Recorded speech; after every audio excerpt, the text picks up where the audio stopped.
Bismillahirrahmanirrahim. Allah Taala çeksiz maqtoolor bolsun. Janaqırgı Peygamberimiz Muhammed Mustafa sallallahu aleyhi ve sellem'e Allah'ın salamı jana salavattary bolsun. Assalamu aleykum hormatly musulman murdoğanlar. Hazırkı учурда Кытай менен Кыргызстандын өз ара мамилеси бир аз солгундап турган убагы. Себеби Кытайда мусулман мурдогандарды кыйноого алып, камап, кээ бирлерин жок кылып жатканы баарыбызга маалым. Ошонун аркасы менен эки элди чагыштыруу үчүн ар кандай Кытай сабап кетти, союп кетти, Кытайларды өлтүрүү керек, митинг кылабыз деген чагымчыл видео, аудио, СМСтер таралып жаткан учуру. Туугандар, Кытай мамлекети чоң мамлекет. 1,5 миллиард калгы. Биздикинен 40-45 эсе көп эң зор армиясы бар. Баягы чагымчыл топтордун сөзүнө кирип, азыркы абалды мындан да жаман болгон Сириянын абалына айландырып албайлы туугандар. Акыл эс менен, дипломатия жолу менен иш алып баруу керек. Бул Кытай бир элесинин эмес, башка чоң Россия, АКШ жана башка мамлекеттерди да урматын жайына койбойт. Тең тайлашып алар менен кайым айтышып, керек болсо согуш ачууга да даяр. А биз кичинекей өлкөбүз. Элибиз эми динден түшүнүк алып, эми динин билип баштады. А армиябыз жүрөк жылытарлуу эмес экенин баарыбыз эле билебиз. Бул менен Кытайдын тарабын талашып же аларды мактап жаткан жокпуз. Албетте мусулмандарга каршы чыккан элди мусулман эли жакшы көрбөйт. Бирок ошол эле учурда алардын кудуретин да моюнга алуу керек.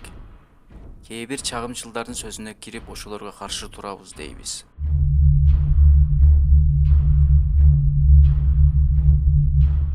Оюңда сахабалар Бадыр согушунда 300 аскер менен өзүнөн 3 эсе көп каапырларды жеңип алган. Же румдуктарга каршы өзүнөн 10 эсе көп каапырларды жертиштеткен. Биз да бош келбейбиз деп ойлойсуң. Жок, сен башка, сахабалар башка. Алардын арасында Пайгамбар саллаллаху алейхи ва саллям бар эле. Алардын акыретке болгон ишеними жана эр жүрөктүүлүгү биздики менен таптакыр салыштырып болбойт.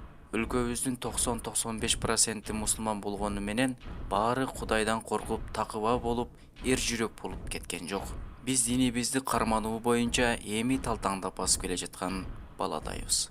Же Пайгамбар саллаллаху алейхи ва саллям элди иманга чакырып, ыйман келтиргендердин саны бир аз көбөйүп, бирок дуадан башка эч нерсе кыла албаган Меккедеги мусулмандардайбыз. Мадинадагыдай адилеттүүлүк, ыймандуулук, бири-бирине жан тарткан, баары бир туугандай болгон доорго жетүү үчүн дагы элге кызмат кылып, жакшылыкка чакырып, жамандыктан кайтаруунун үстүндө иш алып баруубуз керек. Сулхул Худайбияда Маккага келип кирейли десе, каапырлар кирбейсиңер деген да. Анан келишим түзүлгөн. Быйыл кирбейсиңер, эмдиги жылы киресиңер. Быйыл кирсеңер болбойт деп. Анан бир тарапкалардын чоңугу бир жака Мухаммед Расулла жазгандалар айтышкан, сен Расул экениңди билсек, биз менен каршы болбойт элек, сен жөн эле Мухаммад бин Абдилла, Абдулланын уулу Мухаммад деп жаз деген да. Анан Азирети Али ошондо хаттат эле, өчүр десе, мен кантип өчүрөм, Расулла деген жазып өчүрбөйм деп көктөккө салган Азирети Али. Өтсө күнөөкөр болбойт эле ошону. Ана Мухаммед деген мага курт ошо сөз деген окуш билбейт эле да. Мындай кылып сыяны өчүрүп, анан ордуна Мухаммад бин Абдилла жаздырган мактап. Ошондо Азирет Мада каршы чыккан экен башында. Эмнеге ушинтебиз биз? Биз күчтүү болбасак башка деп.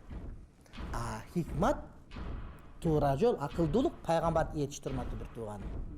Кээ бир жерлерде сүннөт аткара турган болсоң, андай кылбаш керек, мындай кылыш керек деп айткандар чыгып калат да кээде. Кытай боюнча айттык өткөндө. Язуучу кылыштын кереги жок, башка кылыштын кереги жок, даже посольство битин кылыштын кереги жок. Бул дипломатия жолу менен чечилиш керек бул. Кытай көп десек, пайгамбардар Алладан күчтүү болуп кетти Кытай, андай мындай. Ана пайгамбар өзү Худайбия келишиминде кийинки жылга калтырып, договор коюп, дипломатия кылып ата турмакты бир тууганым. Жеңиш сүннөт аткарганда болот. Онтип дөдөрөп көчөгө чыгып алганда болбойт. Кээ бир адамдар бар, бизди уруштургусу келип, бизди кыйнагысы келгендер бар. Ошого интернетте жанагы жарма патриот болгондорго ишенбеш керек вообще. Барыш керек, чыгыш керек, Кытайга каршы туруш керек. Ана мындай өткөрүп чыкты, мынтип чыгыштыр, урматтуу бир тууганым. Эмне бирден Кытай өлтүрүш керек деп чыктык. Тугар ушу келди соткадан бизге. Ишенбеш керек ошого. Провокация. Ошентип Уйгурстанда болуп, бирден Уйгур өлтүр деп, бирден Кытай өлтүр деген сөз болуп ошентип жүрүп. Эмне болду, урматтуу бир тууганым? Бир Уйгурун бирден Кытай эмес, 10дон Кытай өлтүрсөң Кытай түгөнбөйт. 10дон өлтүрүп түгөнбөйт аны. Демек, мындай бир шарият караш керекпи, жокпу? Ушундай урматтуу бир туугандар. Ана ушинтип жазышты, ана мага кат келди ушинтип. Кытайларды өлтүрүш керек, антиш керек, минтиш керек. Астагфирулла. таратпаш ошон нерселердин бар. Айшке Кудайдан корктуш керек урмат. Бул деген бизди бузгусу келген, провокация кылган, балким ошолор адамдардыр өздөрүнө. Узучу кысаба тебелеп өтүп кетебиз нарака деп. Жер бош калат деп билдим. Илгери Кытайдын императору Америкага кат жазган экен. Жинге тийбе брачка деп. Мен саңа бомбаны атып отурбай мынтык менен. Мен бомбаны саңа адамдардын желкеси менен жиберем деген да. Бул буга берет, бул буга берип отуруп, адамдар өз апарып сага тийгизип коет мынтип эле. Мен атып отурбай, адамдын көптүгүнө мактанганда ушундай сөз болгон бир убакта. Анан айтып атсам мынакей. Азирет Умар, айта карагыла. Азирет Умар сыяктуу Алланын элчисинин жакын жолдоштору да башта биринчи ал келишимге нааразылык маанайын билдирип, ошол учурларда ойдо жок жерден жаза тайып кете жаздашкан дейт да. Эгер ошондо баш ийбей койсо, анда пайгамбарга ээрчүүнүн жолу калбай калат эле да. Бактылык сүннөт карманганда. Бирок кийинки жылы мусулмандар эң эркин Меккеге киришти. Урматтуу мусулман бир туугандар, чылпагын алам деп көзүн оюп албайлы. Ассаламу алейкум ва рахматуллахи ва баракатух.